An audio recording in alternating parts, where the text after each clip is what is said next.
rero imbere y'uko ujya kwiyubakwa ngomba mu ntumbere gato ndababwire ikintu twumvikanye kandi bose bacunga bakimenye kuko diaspora irafise ingene izwi muri kahise kumengo ni ikintu c'umugambi canke iriya mu bintu twumvikanye muri diaspora ubu nuko ikintu haba ari imbuga z'amagurupe n'ibindi duhuriramo twese kirazira kiraziririzwa ko hari ikintu c'umugambwe uyu c'idiniri c'ishirahamwe rizamo hazamo ibintu bibiri ikintu gihuza abantu ni ukuvuga ibintu by'urudere sosiyali duhuza canke hakazamo ibintu biraba diaspora canke umuntu mu diaspora yagize ikibazo kaza kugira ngo ashobore gufasha nibyo byonyine ibindi byose kuko ibintu nabonye bitugora nka cyane cyane mu bigo barundi bitugora gutandukanya kugira icyo no kwita akarimbi hagati y'ikintu n'ikindi umuntu ari mu idini ashaka ko iryo dini ryo cyo domina umuntu ari mu muganga ashaka ko umugabo ucu domina umuntu ari mu ishyirahamwe ashaka ko iryo shyirahamwe ryo cyo domina twebwe no muri diaspora murabona burya abantu baba muri Amerika ababa muri Afrika baba muri Aziya usanga n'imico itandukanye iyo mico rero utagerageje kuyimanaginga ngo ntashobora kuba ikintu kimwe bice bitera ingorane ivyo rero turiko turabikora kandi biriko birashika ku rugero mbona yuko by'ukuri bizoshobora kugira aho bigeze hari abantu bampamagaye buraya babonye ngiye mu nzego za diaspora bati ubwiye mu bintu by'umugambwe kanaka ndababwiza uko jewe ni umuntu akuze ndi umuntu w'umugabo ndi umuntu yiyumvira ikintu mbona kidakwiye ntaco nojamwo ivyo ntibishoboka nabigiyemo kubera mbona ko bikwiye ko narazibonye hariya nari rero abo twumvikana nabo dukorana barabizi neza ko ivyo bintu kizira icyo dukeneye nabivuze niki yababwiye n'ubumwe icyo nicyo kintu tugomba guhurira kugira kabiri dukeneye ni development kuko ndabibabwira hari abantu bafata igihugu bagakitanya n'umugambi hari abantu igihugu bagifata bagakitanya n'idini hari abantu bafata igihugu bagakitanya n'ishirahamwe igihugu kidusumba twese murabizi imigambi iraza ikavuka igakura igasaza igapfa ivyo ni mubizi idini riraza rigakura swata abantu bari muvyo bakaryana bigasambuka mugabe igihugu kiguma kihari biteze ya twese twebwe rero icyo tugomba gushira imbere nk'abarundi ba mu mahanga bakandi bakorerayo nuko tutegerezwa kuraba kugambira igihugu nta migambwe munsi yabaye igatwara imyaka n'imyaka none ibiri mbona ko iyo ukwirinye n'iyindi bijya bizogenda na imyaka do formire c'est comme ça niko bimeze mugabe igihugu tugomba kuno kiri hejuru hariho mbere n'abantu bagera kuri bakitiranya n'igihugu ivyo rero nifuza yuko abarundi twese cyane cyane abakwita abadevuriwe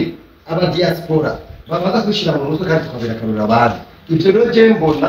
mu nzego za diaspora turiko turabishika ico ni ikintu gihambaye nagomba surinye ikigira kabiri kitugora mu kino gihugu ni ikiyazo ca transparence abarundi turafise ukuntu iyo Imana duhaye ini parcelle de pouvoir dufata ibintu by'igihugu ibintu by'ishirahamwe ibintu by'ikitwa byiti byacu ibyo nari babwiye muri diaspora aba dukorana nyamara ikintu gihomba kuba cyambere c'est la transparence nayo irafise des piliers sur base desquels girokoza ubwa mbere amategeko ni ukuvuga amategeko yaratunganijwe ku buryo atagwego na rumwe urwego rwa conseil de sage ntirwahoraho mu bya mbere mugabo ubuye niko rwego rwa mbere rugizwe n'abantu benshi rugizwe n'abantu 10 bava ku migabane myinshi kandi ubona ko ribomwe abantu bafite experience itandukanye cyane hanyuma izindi nzego zifise abantu 10 b'abantu batanu gusa ndarisha donc twebwe turi 11 ahandi nawe ni batandatu ahandi batanu murumva neza yuko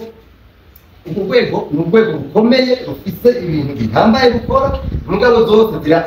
zirafashanya nicyo no kwita complementarité rero ikintu twifuza twebwe bwa mbere nuko tubona ko ari amategeko icyo ni cyane kigira ngo twifuza nuko habamo transparence ukora ku mugaragaro ikintu kivuzwe kigakorwa ni ibi yari kwaravuga amutumva amajambo menshi ahantu hariya mugabo cyusanga ikorwa n'ibiki twebwe twifuza ko muri diaspora ibyo hakoma yavuga ibikorwa bibiri canke bitatu mugabo bikorwa ntitugume twumva amajambo gusa. Nico gituma nibaza yuko ibi bintu by'inyubako ndakigarutseko nuko ni cirore c'est le miroir de la diaspora. Ni cirore umudiaspora wese ategerezwa kwiraba bakibonamo. Ivyo rero bitegerezwa gukorwa na twebwe abantu bagira ikintu kibahuza. Umudiaspora wese niyaza aje mu gihugu yumve ko afise uruhara muri iyo. Nuko umuntu wese wivanye ingene azoba yarafashe kugira ngo ibeho arafise urugero na nivo azofatirwako kugira ngo ico kintu bumve ko ari cabo. Kuko urumva tuguma dukuza ibintu cyane bitandukanye mugabo ibintu biduhuza ntitubishire imbere. Ivyo rero nagabwiye transparence igomba kuboneka kugaragara. Hanyuma igira kabiri nuko umurundi wese aba hanze iyo nyubako niyabaho azumva neza yuko iyo nyubako ari yiwe. Rero mu cyamake twifuza kubarabisha amajambo, twifuza ko diaspora kuko bari babizi kera ibintu byose ba kino gihugu byaramaze kuba polarize, politize, sinzi regionalize, kubigira iby'amadini, sinzi murazi mwaba ngo nyakurize. Hari amapolitika mashasha yaje usanga hari ibintu tuba mutuntu kure batasho kuvuza. Mugabo twifuza ko diaspora kuko mumenye yuko diaspora n'abarundi bafise ubumenyi bwinshi kandi butandukanye bakuye mu bihugu byinshi barimo. Twifuza ko ubwo bumenyi n'ubwo buhinga n'iyo experience iba au bénéfice du pays. Ibyo kandi birashoboka je suis sûr. Mugabo kugira ngo bishoboke hariho imico n'imigenzo igomba kubanza kutuvamo twe nk'abarundi. Kuko narigeze kuzagurisha inama muri Canada sanga bakora ati ndongerana nani ubwiranye inama na naka